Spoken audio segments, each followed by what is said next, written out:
Morning student. बेटा अपना class 8th chapter 5 चल रहा है सिविक्स का, judiciary and the role of police. तो आपने कल हाफ पढ़ लिया था बेटा, आज आप इसका कंप्लीट करेंगे। हाफ चैप्टर जो रह गया इसका, सुप्रीम कोर्ट पढ़ लिया, हाई कोर्ट पढ़ लिया, सबऑर्डिनेट कोर्ट पढ़ लिया बेटा। Judiciary at the village level. अब जुडिशरी विलेज लेवल पे कैसे काम करती है? Village the judicial function are performed by the Nyaya Panchayat, लोक अदालत एंड पब्लिक इंटरेस्ट लेजिस्लेशन। तो बेटा जुडिशरी जो विलेज लेवल पे होती है, जो ग्राम पंचायत होती है वो फैसले करती है, लोक अदालत लगती है वो फैसले कर देती है, एंड पब्लिक इंटरेस्ट लिटिगेशंस। तो ये सारी क्या है, विलेज लेवल के ऊपर जुडिशरी काम करती है। In order to provide speedy solutions to the poor and needy at affordable costs, लोक अदालत have been introduced. These courts provide justice quickly by resolving cases that have been kept pending. ये लोक अदालत होती है, ये साथ की साथ बेटा उस केस को रिजोल्व कर देती है जो कि पहले के काफ़ी पेंडिंग पड़े होते हैं। The first Lok Adalat met in Delhi in 1985 and solved 150 cases. तो पहली लोक अदालत कब हुई थी? दिल्ली के अंदर हुई थी 1985, 1985 के अंदर, और उसने 150 केस सोल्व किए थे। Public interest litigations is filed by people in supreme court और high court when people's interest is affected by government actions. तो ये गवर्नमेंट के खिलाफ की जाती है सुप्रीम कोर्ट के अंदर। Why is the judiciary important? आपको पता है जुडिशरी क्यों इम्पोर्टेंट है? हमें जस्टिस प्रोवाइड करने के लिए, पीसफुल इन्वायरमेंट क्रिएट करने के लिए। It gives justice to the people, it checks the powers of the government की पावर को चेक करती है। It safeguards the federal nature of the government by resolving disputes between state and union, state और union के झगड़ों को निपटारा करने के लिए।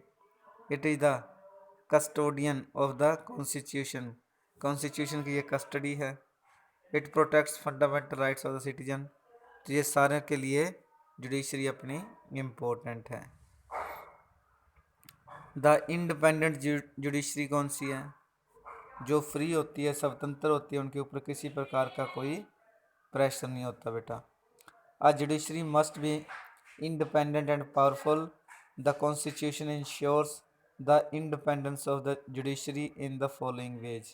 इन तरीके judiciary is not under the control of executive and the legislator. वह गवर्नमेंट के एग्जीक्यूटिव लेजिस्लेटर से बिल्कुल कंट्रोल से बाहर होनी चाहिए, उनके ऊपर किसी प्रकार का कंट्रोल नहीं होना चाहिए। जज are appointed by the president on the advice of the prime minister which is based on an established procedure. जज आपको पता है राष्ट्रपति मनोनीत करता है प्राइम मिनिस्टर की सलाह से, और उसका एक प्रोसीजर होता है, उस प्रोसीजर से उसको गुजरना पड़ता है, जिससे उसके ऊपर किसी प्रकार का कोई प्रेशर नहीं होता। Once appointed they can not be removed easily. एक बार कोई भी जज सेलेक्ट हो गया, उसको हटाना इतना आसान नहीं है। They are appointed for a fixed period and the salaries and service conditions and other allowance can not be change for reduced. उनकी सैलरी और जो अदर अलाउंस होते हैं उनको कम नहीं किया जा सकता। तो इस तरीके से Indian judiciary is considered as the most powerful judiciary structure in the world. Bharat के जो जज हैं वो विश्व के अंदर सबसे ज़्यादा इम्पोर्टेंट है बेटा। अब अपने पास आ गया the role of the police. तो रोल ऑफ द पुलिस क्या है बेटा? In state law order maintenance is a very important function of the government. State के अंदर लॉ है, ऑर्डर है, उनको मेंटेनेंस करने के लिए गवर्नमेंट एक महत्वपूर्ण रोल प्ले करती है। The question is how do they do this. Question ये कि वो किस तरीके से लॉ और ऑर्डर को मेंटेन करेंगे। तो who helps them to do this, कौन उनकी सहायता करेगा इसको लागू करने के अंदर। तो we as citizens expect a comfortable safe and fair life to lead. अपन सिटीजन है जो ये मानते हैं कि हमारी जो लाइफ है सेफ हो, अच्छी हो। तो we cast our vote and elect a government in order to give us a good and safe environment to live. तो आप अपनी गवर्नमेंट का चुनाव करते जो हमें अच्छी ज़िंदगी और अच्छा इन्वायरमेंट हमें दे सके। This job is interested to the police department of each state. तो ये कौन काम करता है? पुलिस डिपार्टमेंट करता है प्रत्येक स्टेट के अंदर। The police play a vital role in protecting the laws by solving crimes in a society. तो पुलिस क्या करती है? प्रोटेक्ट करती है लॉ की और solving crimes in a society, और जो क्राइम्स होते हैं, अपराधी होते हैं, उनको पकड़कर सोसाइटी के अंदर पीसफुल इन्वायरमेंट क्रिएट करती है बेटा। The police also prevents crime and maintains public orders. तो पुलिस क्या करती है? क्राइम को ख़त्म करती है और पब्लिक ऑर्डर है उनको मेंटेन करती है, उनको लागू करता है। What is the role of the police? ये सभी को पता है भी पुलिस का क्या रोल है बेटा।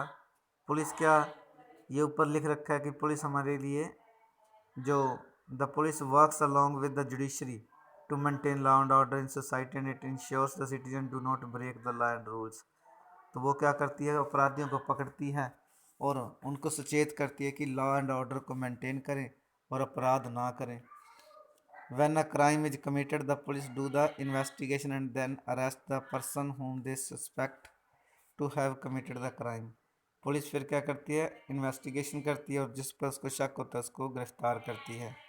The accused is then presented before the court where lawyers try to defend the person and on behalf of the police there will be a public prosecutor who will fight the case. तो फिर क्या उसको court के सामने पेश किया जाता है? एक लायर क्रिमिनल का होता है और एक लायर गवर्नमेंट का होता है, उसको पब्लिक प्रोसिक्यूटर बोला जाता है बेटा। At hearing both the sides the जज गिव्स हिज वर्डिक्ट, और जजमेंट वो उसको अपना निर्णय देता है। द जज कैन आइदर इक्वेट और convict and punish the accused. उनको माफ़ भी कर सकता है और उनको सज़ा भी दे सकता है। तो the main function of the police are ऊपरी है prevention and solving of crimes, crime को रोकना और सॉल्व करना। Arrest the person involved in the crime, अपराधी को पकड़ना। फिलिंग एंड इन्वेस्टिगेशन चार्जशीट, जो FIR दर्ज करनी। To maintain law and order, to regulate traffic. बेटा सारे पिछले ही हैं ये तो। Structure of the police department, आपको पता है कि state are divided into districts and each district police administration is headed by a superintendent of police. प्रत्येक जिले के अंदर एक SP होता है। Districts are further divided into circles, there are a minimum of 5 to 6 circles. आगे circles होते हैं बेटा 5 और 6 प्रत्येक डिस्ट्रिक्ट के अंदर, और each circle is controlled by A deputy superintendent of police. प्रत्येक सर्कल के अंदर एक डिप्टी DSP होता है। Each circle has 10 police station और थानाज। एक सर्कल के अंदर क्या 10 पुलिस स्टेशन और थाने होते हैं। The thanas are under the control of an inspector of police. तो जो थाना होता है वो इंस्पेक्टर ऑफ पुलिस के अंडर कंट्रोल होता है। The inspector of police is assisted by sub inspector, assistant sub inspectors and head constables. Metropolitan cities have commissioners, assistant commissioner and deputy commissioners, ये सारे होते हैं बेटा। How is an investigation of crime carried out, तो वे कैसे होती हैं? तो बस यही लास्ट अपना मेन टॉपिक है बेटा। As we know the main duty of the police is to maintain law and order in a city, hence it has to investigate crimes and solve it. ये सारा पिछला ही बेटा। Each area in a city will have a police station, hence the crime committed in that area must be reported to the nearest police station concern. Now an FIR can be filed in any police station. तो ये क्या, पहले सबसे पहले police station के अंदर FIR दर्ज की जाती है। The next step is to register an FIR by the officer on duty at the police station. तो उसको रजिस्टर के अंदर लिखा जाता है FIR को। An FIR first information report बोला जाता है इसको, is given by a person who has seen the crime और was present in the area. जो भी पर्सन उसको देखता है क्राइम को, तो वो इसको पुलिस के अंदर प्रेजेंट करता है। Even if the police station is not located in that area it has to register the FIR and later transfer the case to the area police station. तो फिर एरिया पुलिस स्टेशन के अंदर ये चला जाता है बेटा। The constitution states that the fundamental rights of the arrested are to be protected. Constitution states जो होती हैं बेटा फंडामेंटल राइट्स को प्रोटेक्ट करती हैं। They have the right to know the reason for arrest. तो वो रीजन को ढूंढती है भी क्यों अरेस्ट किया गया। They should not be ill treated during the arrest and subsequently also. तो उनके साथ बुरा बर्ताव नहीं किया जाता द अरेस्ट के साथ एंड सब्सिक्वेंटली आल्सो, उसके साथ वालों के साथ। After lodging the FIR the person should be taken to the court. फिर कोर्ट के अंदर उसको ले जाया जाता है। Arrested person must be presented before the magistrate within 24 hours of arrest. 24 घंटे के अंदर उसको मजिस्ट्रेट के सामने पेश करना पड़ता है। The officer on duty can not deny an FIR। जो ऑफिसर होता है वो FIR लिखने से मना नहीं कर सकता। The police can not inflict any form of punishment on the accused. वो उसको कोई भी सज़ा नहीं दे सकती अपनी तरफ से, कोर्ट ही उसको सज़ा सुना सकता है बेटा। ये देखो कोर्ट का अपने पास सीन भी दिखाया गया है। Role of a public prosecutor. Public prosecutor का क्या होता है बेटा role. Public prosecutor is a lawyer who defends state and its laws. Public prosecutor कौन सा होता है, वो गवर्नमेंट का वकील होता है जो गवर्नमेंट की तरफ से केस लड़ता है बेटा, और उसको गवर्नमेंट ही अपॉइंट करती है। He has to conduct the trial without bias. तो उसको क्या है, बिना शक के दायरे के अंदर क्या उनको केस लड़ने होते हैं। He must present all facts evidence and witnesses before the court in order to help the court given an unbiased judgement. तो उसको क्या है, कोर्ट के सामने फैक्ट्स एविडेंस और विटनेस है वो कोर्ट के सामने रखनी होती है जिससे वो केस को सही निर्णय दे सकें। The accused can defend himself with the help of a lawyer. और जो एक्यूज्ड होता है दूसरी तरफ से कौन है, वो अपना लॉयर हायर करता है और दोनों के आपस में केस झगड़ते हैं।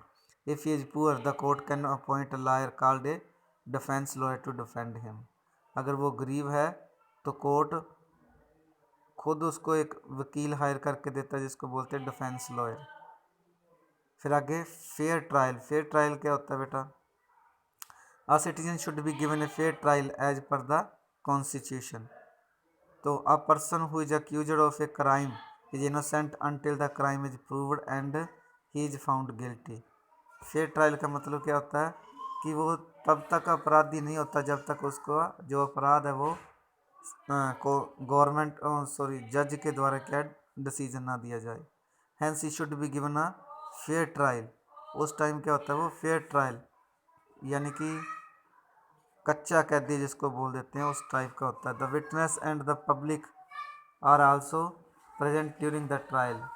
Even the witnesses are cross examined by the lawyers. The जज hear both sides of the case. यानी कि दोनों तरफ से केस लड़ा जाता है, ठीक है, और जो जिसका एविडेंस है वो गवर्नमेंट के यानी जज के सामने क्या है वो सही हो जाता है तो वो उसके बिहाफ के ऊपर वो अपना डिसीजन दे देता है और फिर उसको सज़ा सुना दी जाती है और जज उसको बरी कर दिया जाता है। समटाइम डेथ सेंटेंस और life imprisonment is given if the punishment is given by the lawyer court he can appeal in the higher court. ये वो अपने यहाँ पर पहले पढ़ चुके हैं कि अगर वो छोटी अदालत तो उसको डेथ सेंटेंस देती है या लाइफ इम्प्रिजनमेंट देती है तो वह अगली कोर्ट के अंदर जाकर उसकी सुनवाई करवा सकता है। और finally an appeal for the pardon can be made to the president.